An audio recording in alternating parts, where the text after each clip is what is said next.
Beautiful humans, welcome back to another episode of the I Like Birds podcast. I'm your host, Zach Rippey, and this podcast is dedicated to the non-believers, the confused believers, and the true believers. Because I, at one time or another, was all three, and I'm here to help you get a better understanding of who Jesus is and what he's all about. Let's grow in our faith together. You learn as I learn. I like the Bible, and I like words, so therefore, I like birds. Let's start the show. People, are you ready? Let's start the show. Let's start the show.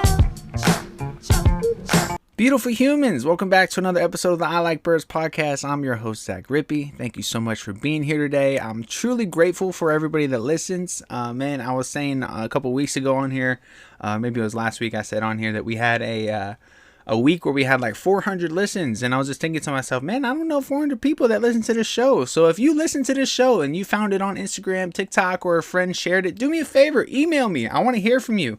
I want to hear what the show's done for your life. I just want to know your name. Just send a little brief thing about you. It'd be awesome to just see some peeps that listen that I don't have the pleasure of knowing yet. So if you want to email me, you can do that at zachrippey@yahoo.com, ZACHRIPPEY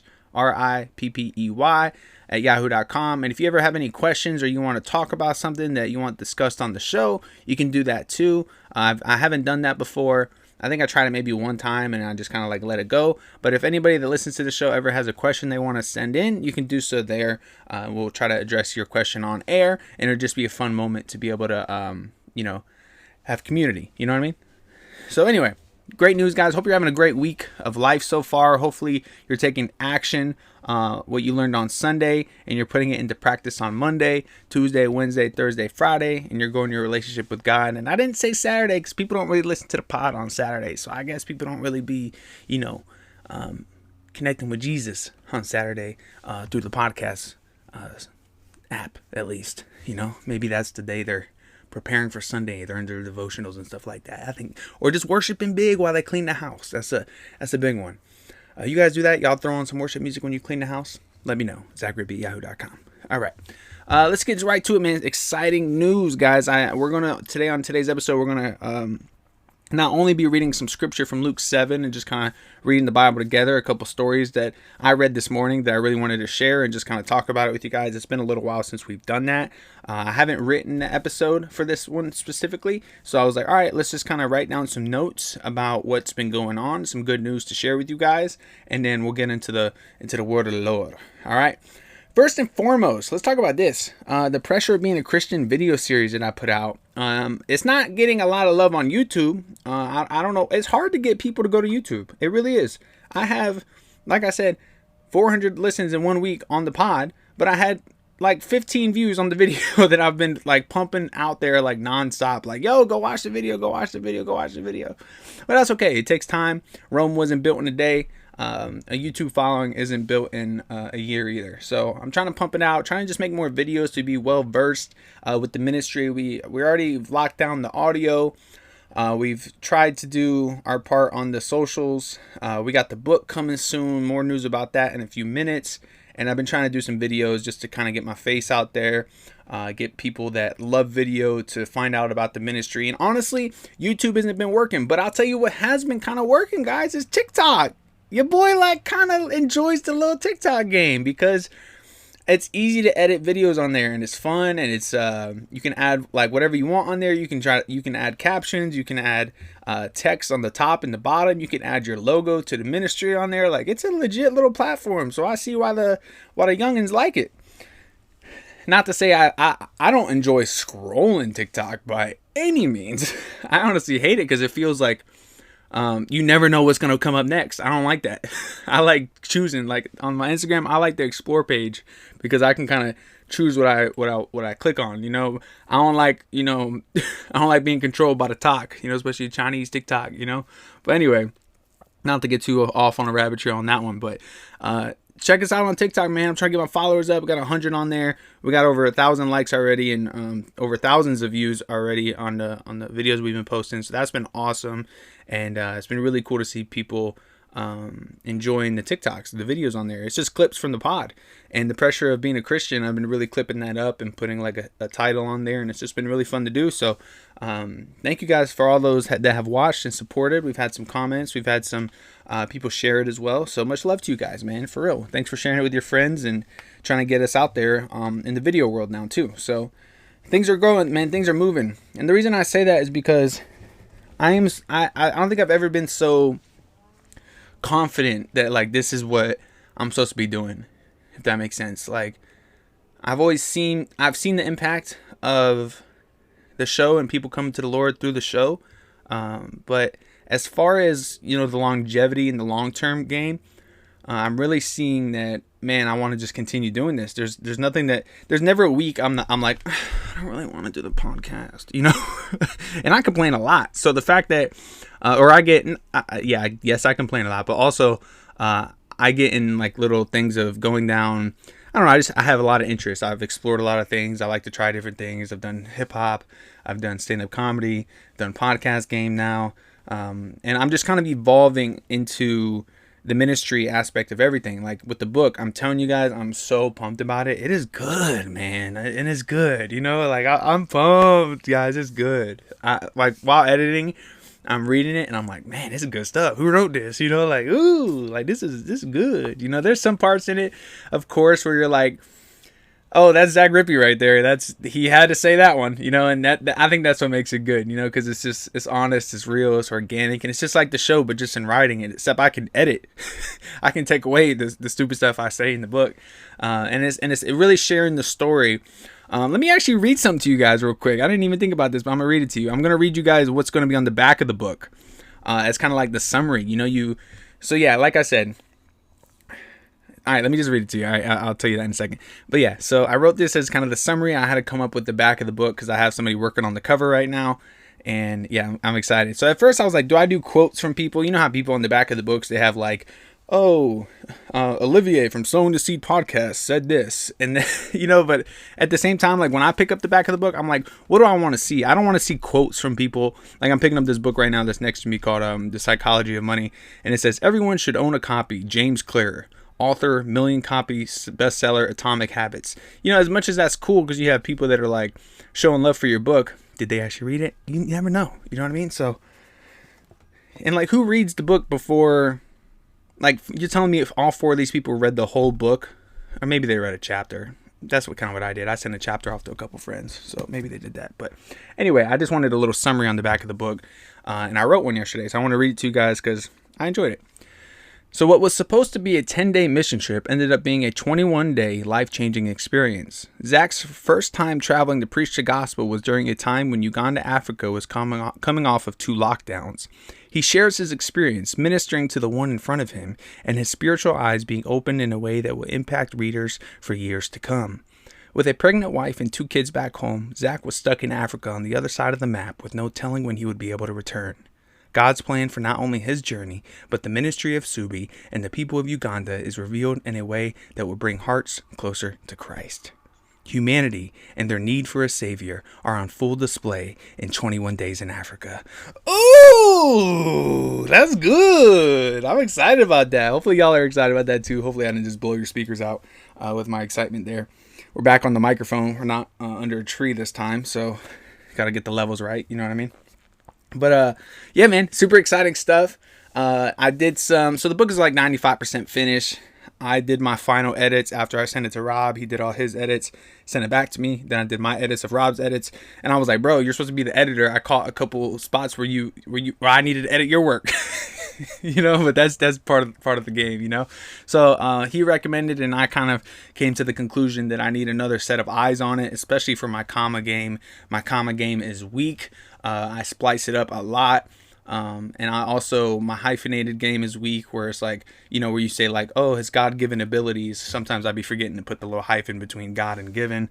And I feel like I have the app Grammarly, and they over hyphenate stuff. Like they think everything deserves a hyphen. And I'm like, man, I didn't realize how many hyphens exist when you read, you know? So I have to just make sure that, it looks professional for you guys when you read it. So super excited about that, guys. I got somebody working on the cover. I sent them the vision I have for it, and I'm really hoping that they can come up with something beautiful that would really pop out and stand out and just represent the book well. I want it to be simple. I'm not going to tell you guys what it is because I'm trying to see it first, make sure he doesn't butcher it. But this guy actually worked on a couple T.D. Jake books, so that's a big time pastor in DFW. Some people say he has prosperity gospel. Some people say he's just, mega church, ride around in Cadillacs and stuff like that. I don't know. My buddy Jeff DeWeird actually went to school with him and said he was a good guy. So I'll take his word for it over the internets. You know what I'm saying? So anyway, book is almost finished. We're about 95% finished. I just wrote the back of it. Wrote kind of like a little bit of the, the bottom of it where you have like about the author. I guess I'll read that to you guys too. Maybe you guys will enjoy that. Let's see. Let me know what you think. This one I'm still kind of working on. I'm not 100% sure if I like it. I do like it, but I don't know if it's the one that I'm going to use. Zachariah Rippey is a writer, husband, and a father of 3 boys. He has explored the world of writing in hip-hop music, stand-up comedy, wedding speeches, and podcast scripts. His God-given gift has always been writing, and in 2020 he found Christ and has been glorifying him ever since. Zach was called to start I Like Birds ministry, and in doing so has impacted lives in his inner and outer circles of influence. He lives in Texas, where he's currently pursuing his ministry credentials. Simple. Kind of tells a little bit about my past, present, and future, and shows that your boy's a husband and a father of 3 boys, and shows that I love writing. So I think that sums it up pretty well. So much love to you guys. Hopefully you guys are excited about the book as I am. I'm thinking summer. I'm thinking June. I don't know. We'll see. I just got my vendor license to publish it on Barnes & Noble, so that's exciting. One night I just went ham, guys. I just went so hard, and I was up for like 4 hours past I should have been up. Maybe it was not long, it was like 3 hours, but I went to bed at like 2:30 because I was so pumped up about just knocking out things for the book. And I just finished editing yesterday. Sent it off to the editor that I found on Fiverr, who has a lot of 5-star reviews, quick delivery. Really want to see what she comes up with. I sent her the first 3 chapters, and if she does good on the first 3, I'll send her the last 5. So we're gonna have 8 chapters in the book, guys. 8 chapters. I'm thinking like 105 pages. We'll see. Don't fact check me or quote me on that one right there. But I did come up with an idea I kind of wanted to share with you guys. I'm not 100%. I'm pretty 100% sure I'm gonna do this because it's a great way to, raise some ministry funds so that we can do a lot with this book. As you guys heard on one of my last episodes on the ministry, I Like Birds ministry core values and vision and stuff like that. I kind of talked to you about a plan that I had to send out like a new, like an email letter, a newsletter on the 1st of every month. Asking for a small donation to contribute to basically the next project that we have in store for the ministry. Whatever amount you feel led to give, I'll just always recommend, something small like $5-10 or something like that, so we can add it to the account for the ministry so that we can do stuff like pay people for an editor, pay people for the book cover, and pay for an order of the book and the book coming in bulk so we can send it off to local churches and just send it off to people that need the book, that would enjoy it and stuff. I'm even thinking about sending it to some prisons, y'all. Y'all with me on that? I think people in prison would like the book. But anyway, and I don't know why I think that. I just think it would be cool because people read in prison, and what better way to, spread the love of Christ than to put it in the hands of somebody that needs it, So with that being said, I'm going to do this idea that I think is just really cool and I think would be awesome for you as the supporter of the ministry and just somebody that wants to have a part in it that's not just reading it and purchasing the book when it's out. But I'm going to offer this thing where basically you can sponsor the book, where you can pay. We're going to do 2 options here. And your name will be in the back of the book as one of the sponsors. We're going to do one option that's $50.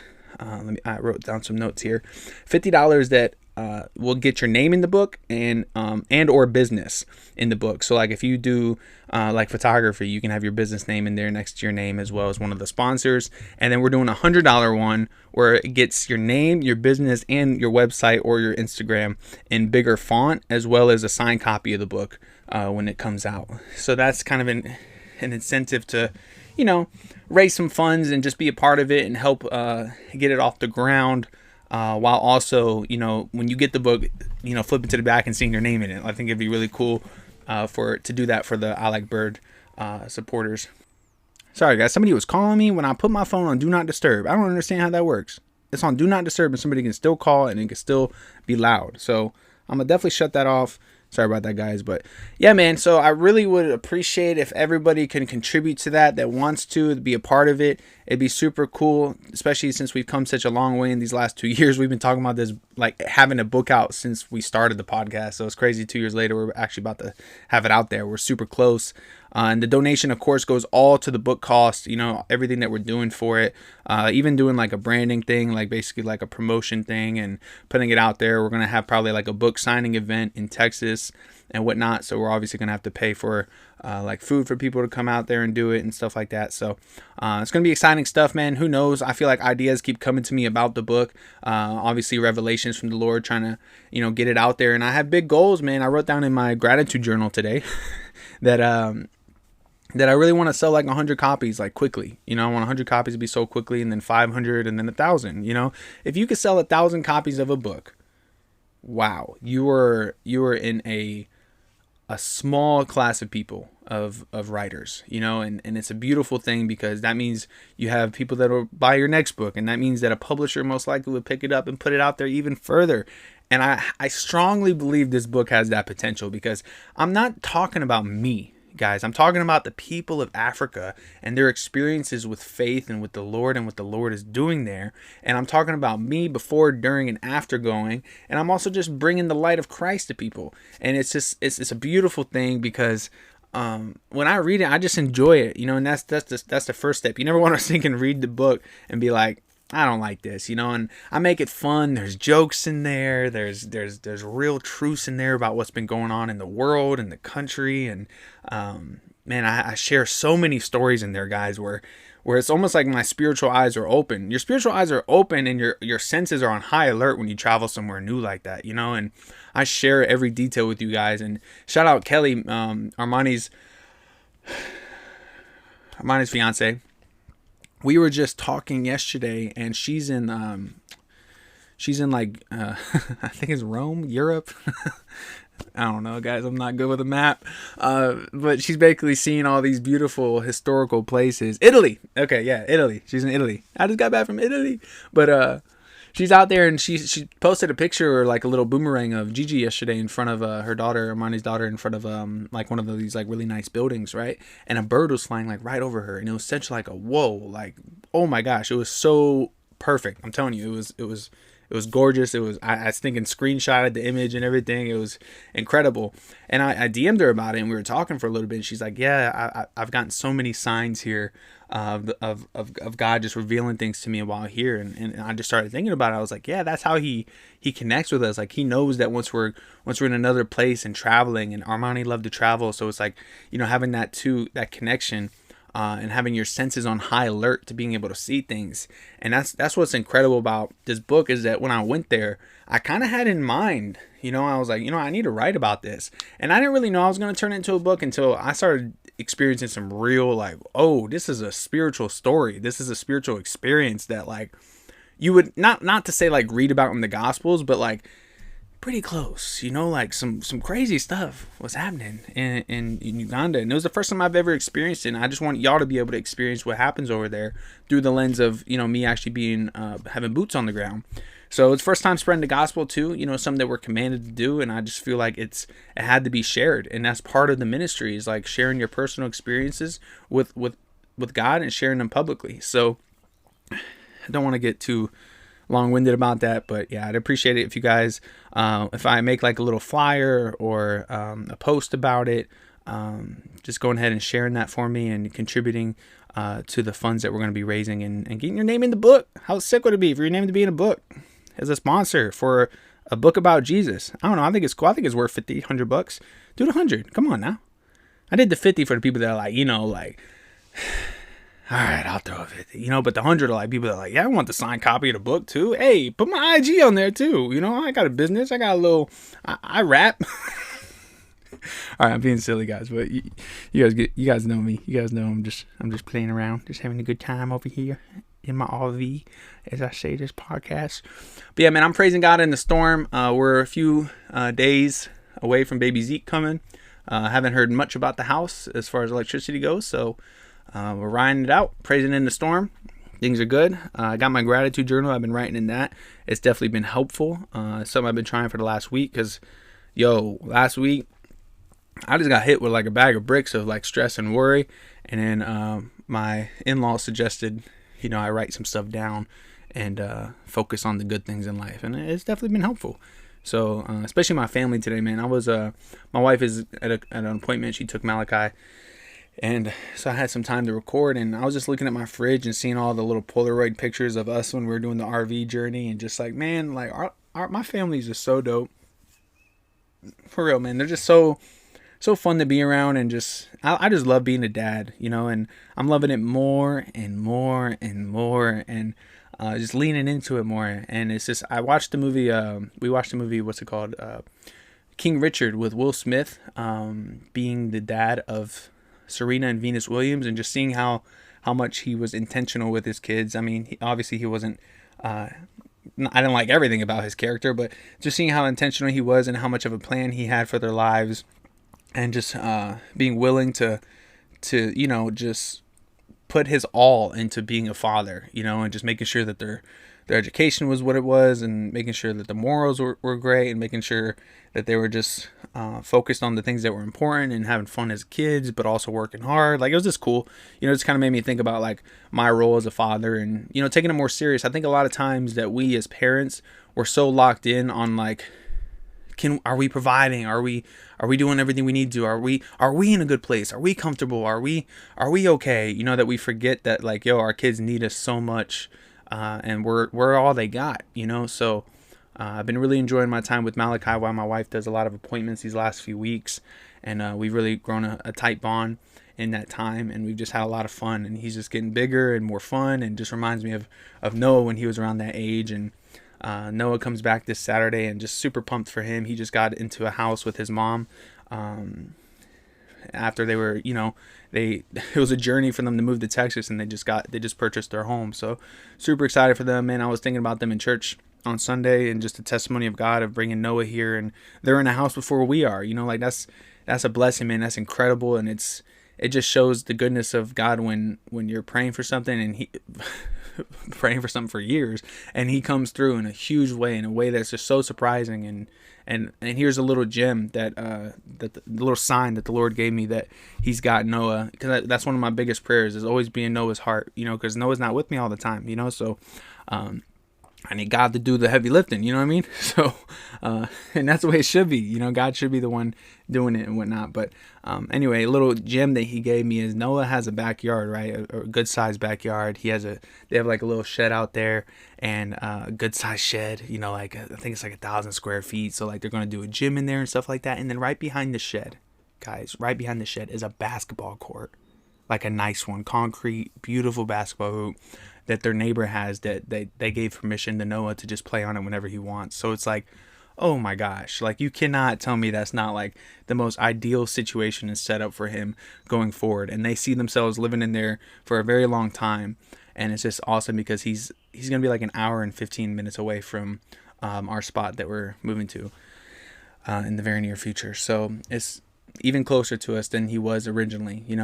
He's just kept getting closer and closer since they moved to Texas, and it's a beautiful thing, and it's a testimony to God's glory and God's goodness. So just want to go ahead and praise him in the storm, even though it feels like I'm in a personal storm. We're just waiting on the Lord to come through with the blessings that he has in store for us as a family. And we're still in the waiting room, but we just found out good news. I don't think I even shared this with you guys. Found out good news. In the midst of me getting my gratitude journal, Catherine got approved to have Ezekiel as a home birth.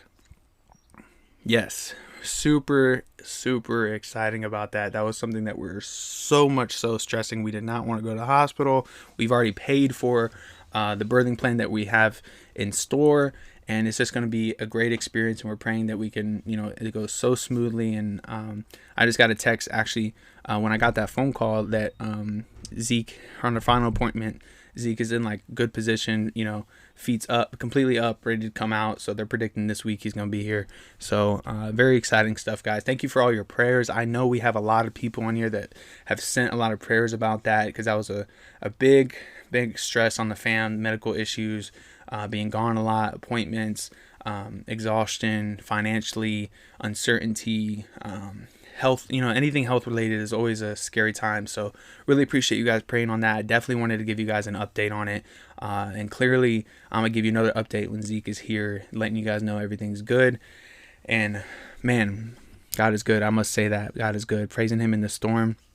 And it was a lesson, it was a spiritual lesson. It was a test of faith during that time for sure. And I learned a lot through it. I mean, as you guys heard on the episodes, your boy was just kind of like processing it all, going through it, trying to, keep speaking the name's Lord, speaking the Lord's name over it. And hopefully you guys kind of, learn something from my experiences, where when you go through something like that, you know how to handle it better. So that's something that I hope happens for you guys as well. All right, so what else we got here on the notes? Yeah, I have on here, encourage people to keep coming back to God, because that is the source of all life. That is the only thing, person, spirit that can change your situation. The hand of God can move things in such a more efficient, beautiful, quicker way than you could yourself. We always try to strong arm everything that we're dealing with. And I understand, you need to take action in your faith, but a lot of times it's just surrendering it to God. And I've shared the story on a previous one about surrendering Noah situation to God. And then seriously 2 weeks later, the most amazing thing happened, and they decided to move to Texas. And surrendering everything to him, man, it's what the gospel is all about. All about that, especially when you choose to follow Christ, picking up your cross and walking daily with him. It's a huge thing to do. It's not easy by any means, but once we do it over and over again, that repetition builds consistency. And once we have that consistency, we're being transformed with that. We get that sanctification coming through. We mature in our faith. We can help others walk through it. And that's the thing. Your boy's walking through this, and it doesn't feel like I'm alone, but I'm very not. I don't want to say isolated, because I got fam and whatnot. But I feel like I've been really engaged in just me and God kind of getting through this. It feels like I've been wrestling with God for a long time, since being back in Texas, off of the road. And it's funny because my sister-in-law Sharon, she has a prophetic gift, and she spoke that over me when I kind of in the first little season that I got here. And I was like, oh great. And she was like, she even spoke that the spot that we were originally choosing to live at was not for us. And I was like, what? Like we're making plans to be there. What do you mean it's not for us? She's like, I don't know, I just have this feeling that that's not where you're going to be. And then next thing you know, we're switching properties. So shout out Sharon. She's my bestie. So she's my little sister. And it's funny because she's adopted. So I always say that this is just a joke. All right. I always say that we're actually sisters, because she doesn't have the blood of a sergeant. So she doesn't have the blood of my wife. So therefore it's like me and her are sisters, So I don't know. It's a funny joke that I really believe is connects us in some kind of way, and as here's the thing too, is like she's African, she's Ugandan, so it's like me writing that book was like very powerful, because I don't know, man, it's incredible that they adopted the kids, and me and Sharon formed a tight bond. Juliet is the other sister here, and her and I, she was actually the first person that I told that I was going to marry Catherine. I came here and I was like, hey, I'm gonna marry Catherine, and she was like quiet and low key, and she's like, okay, just so like I knew she ain't gonna say anything, but I told her, she was the only person. Juliet was actually the only person that kind of like was cool with me from the beginning, and in a way that was like, oh, okay, like. I don't have to like impress her. I don't have to like, she just accepted me from the jump. You know what I mean? So it was just cool to have that kind of connection with them, the Ugandans, and then going over to Uganda and actually, seeing lots of Ugandans and writing about it and just experiencing that. So I'm super pumped about this book, guys, as you can tell. So, ooh, man. Who would have thought your boy have a book? So yeah, man, encourage people to keep coming back to God. And that's what we're going to do today. We're going to read some scripture for you guys. And I really want to talk about this, just share it with you guys. We're going to be in Luke 7. It's called the Centurion's Faith. A centurion is kind of like a military official, like a lieutenant in the military, right? So let's read right here. It says, when Jesus had concluded saying all this to the people who were listening, he entered Capernaum. A centurion's servant who was highly valued by him was sick and about to die. So basically the soldier's servant was about to die. When the centurion heard about Jesus, he sent some Jewish elders to him, requesting him to come and save the life of his servant. When they reached Jesus, they pleaded with him earnestly, saying, "He is worthy for you to grant this, because he loves our nation and he has built us a synagogue." Jesus went with them, and when he was not far from the house, the centurion sent friends to tell him, "Lord, don't trouble yourself, since I am not worthy to have you come under my roof. That is why I didn't even consider myself worthy to come to you. But say the word, and my servant will be healed. For I too am a man placed under authority, having soldiers under my command. I say to this one, 'Go,' and he goes, and to another, 'Come,' and he comes, and to my servant, 'Do this,' and he does it." Jesus heard this and was amazed at him. And turning to the crowd following him, he said, "I tell you, I have not found so great a faith even in Israel." When those who had been sent returned to the house, they found the servant in good health. So what this little story shows us here, I underlined this part where it says, "But say the word, and my servant will be healed. For I too am a man placed under authority, having soldiers under my command. I say to this one, 'Go,' and he goes, and to another, 'Come,' and he comes, and to my servant, 'Do this,' and he does it." So it basically shows us this guy had so much faith because he understood what authority looked like. He understood what the power of a word does, especially from the creator of the world, the God of the universe. The world was created from the word of God, right? So the fact that this man had so much faith, and I love how he was so humble, and like he wasn't, even though he was like, in the public perception viewed as probably somebody of great respect, as, a soldier that had servants and he had authority, he still was humble enough to realize that, like, yo, I'm not even worthy for you to come in my house, Jesus. Like, you can do it from where you're at. You can just say the word and boom, you're done. So like, we got to remember that when we're praying, that like Jesus can literally just do something for you, like at the snap of a finger, at the word of the Lord, and that's why we got to live in the promises and not live in the evidence of Christ. Like, we know the promises, we have his word, we have to live in that. And he has all authority, he has all authority on heaven and earth. And this is at the time when hasn't even really been said, but this guy knew it, so shout out to that guy, the centurion's faith. All right, let's read the story about a widow's son raised to life. Afterward, he was on his way to a town called Nain. So keep in mind, Jesus is on the move. All right, my guy's trying to spread the gospel right here. All right, he's on the move. His disciples and a large crowd were traveling with him. My guy rode deep. He rode heavy. He had a crew. Just as he neared the gate of the town, a dead man was being carried out. Dang, a dead man was being carried out. He was his mother's only son, and she was a widow. A large crowd from the city was also with her. When the Lord saw her, he had compassion on her and said, "Don't weep." Then he came up and touched the open coffin, and the pallbearer stopped, and he said, "Young man, I tell you, get up." The dead man sat up and began to speak, and Jesus gave him to his mother. Then fear came over everyone, and they glorified God, saying, "A great prophet has risen among us, and God has visited his people." This report about him went throughout Judea and all the vicinity. All right, so what I underline here, when Jesus saw her, he had compassion on her. And this really reminded me of a teaching that I heard from Lisa Schwartz, who's a local powerhouse speaker and author herself. We had her on the pod right before we went to Africa. Go check out that episode. She's great.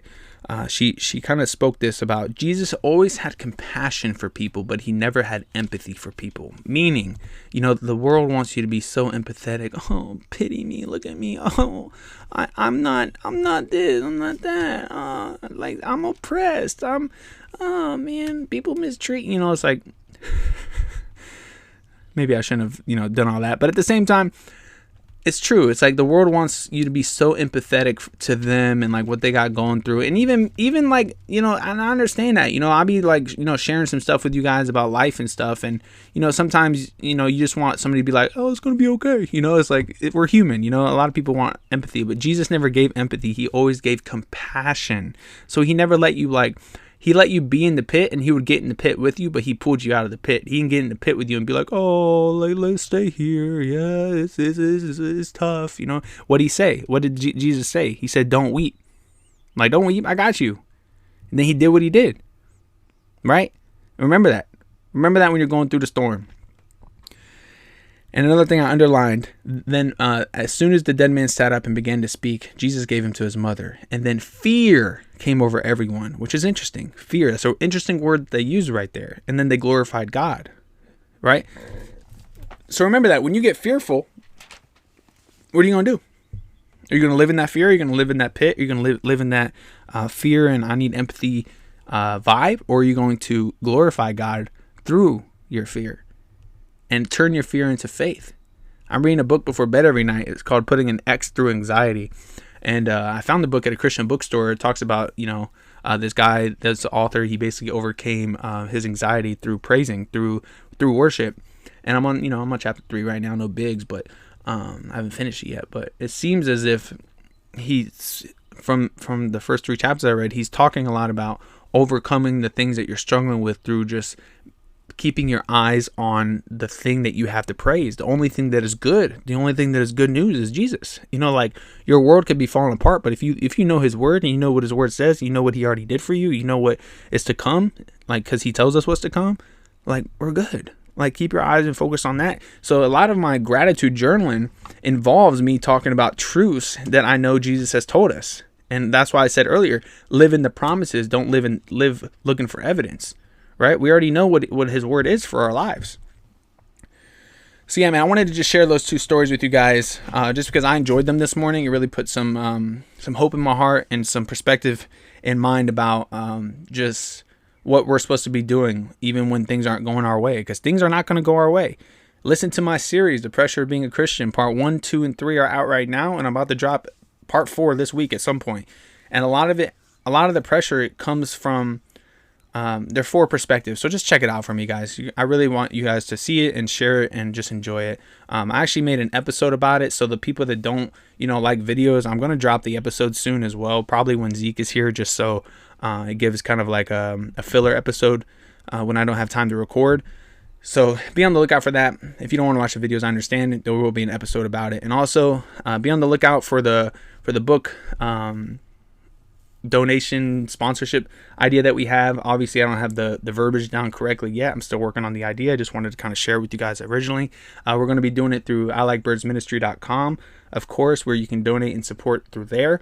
If you want to go ahead and get a shirt, we're actually got some great news. I'll share this news too. My buddy Jake is going to sponsor the show as well during a golf tournament that's coming up. He did it last year and he had the season 1 shirts, and this year he's going to be wearing season 2 shirts, baby. So you'll probably be seeing that shortly on socials and stuff like that. And we're going to send him some cards this week, probably today actually, so he can pass them out and put them in people's golf bags and just spread the show that way. Last time he got a bunch of people to come get shirts and just support the ministry and follow along and show love. So Jake Roche, much love to you, brother. Thank you so much. And thank you to everybody who's been so supportive of the show over the last 2 years, man. We're coming up on our 2-year anniversary in May, and we're about to have a book out, guys. So be on the lookout for 21 Days in Africa, and much love to you guys. Thank you for listening to this episode. Hope you have a blessed week of life. In Jesus' name I pray. Amen.